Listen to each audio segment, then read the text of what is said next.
Risk analysis is a critical component of information security, and much of the rest of this lecture is about risk analysis. So I'm going to go into a little bit of detail on what risk is, how we identify risks, and how we handle the analysis of risks throughout the software development lifecycle.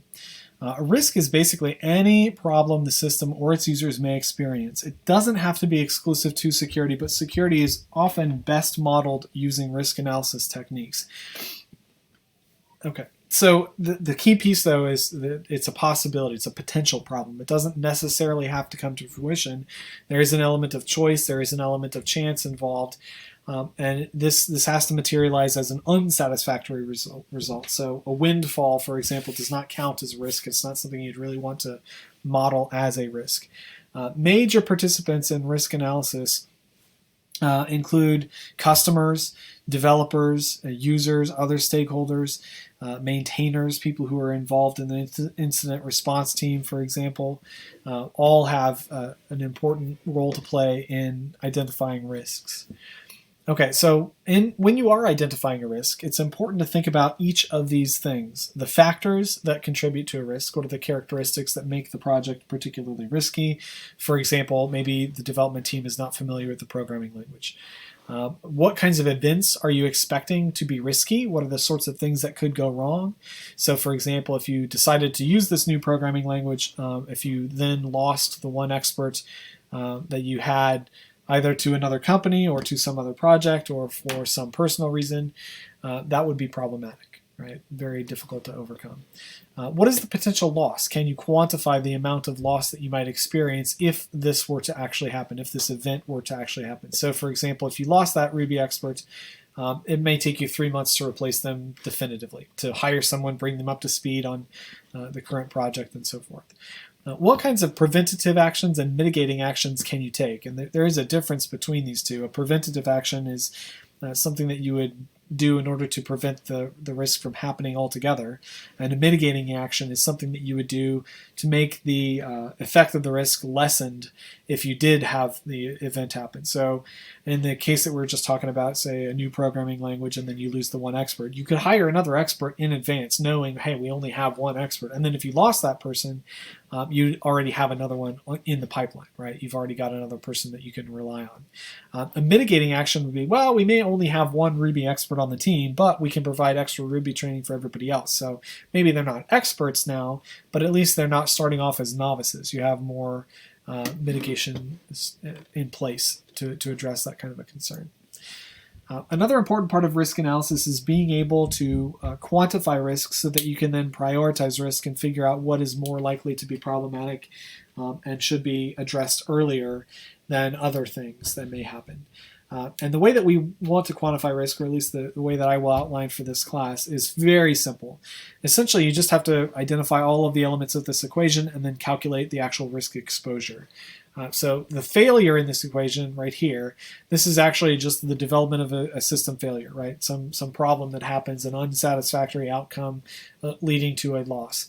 The loss is the actual amount of money or time that would be lost for parties that would be affected if the outcome is unsatisfactory, if something does happen in this failure scenario.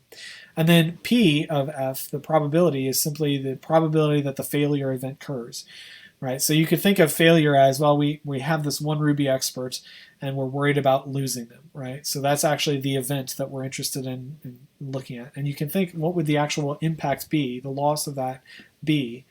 And then also, what is the likelihood of that happening, right? Once you have these things, especially if you've got a good estimate for both of them, you can be very confident in calculating your risk exposure and using that to prioritize your risk analysis for all of the risks in your identification phase. One way you might do that is through something called a risk table. And this is typically where I would have a exercise in a classroom environment. We would go through and add a couple of rows to this table. So you'd have to think of a good risk event and then pair with the person or persons next to you to identify how likely is it that this thing would happen, what kind of loss would you expect if the thing did happen, and then what strategies might you have for mitigating against it. I think it's a very useful technique to do. It's the kind of thing that works very well on an exam question.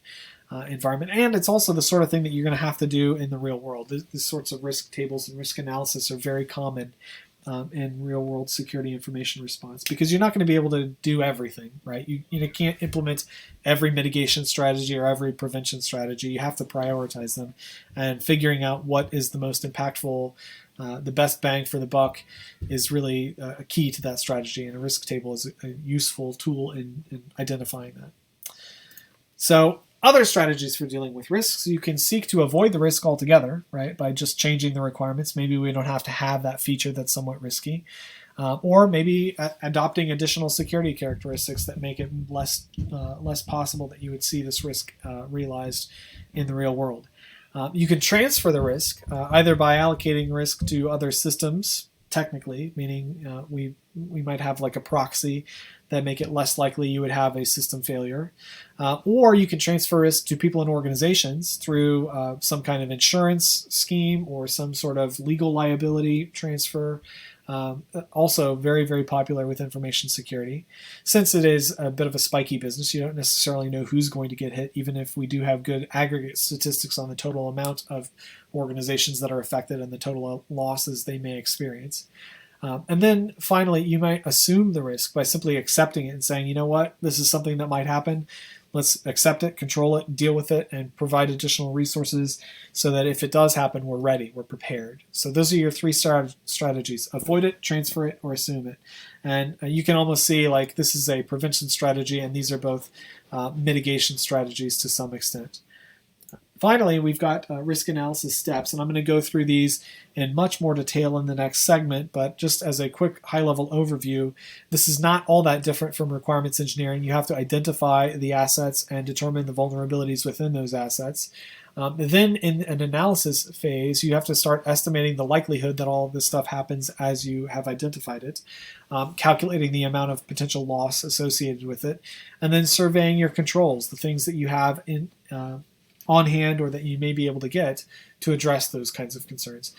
Finally, in the last piece of your analysis phase, you're going to project annual savings of the controls, right? How much money are you actually saving by having implemented these controls to address the security risks of your assets in your organization? So next section, we'll go through each of those steps in a little bit more detail.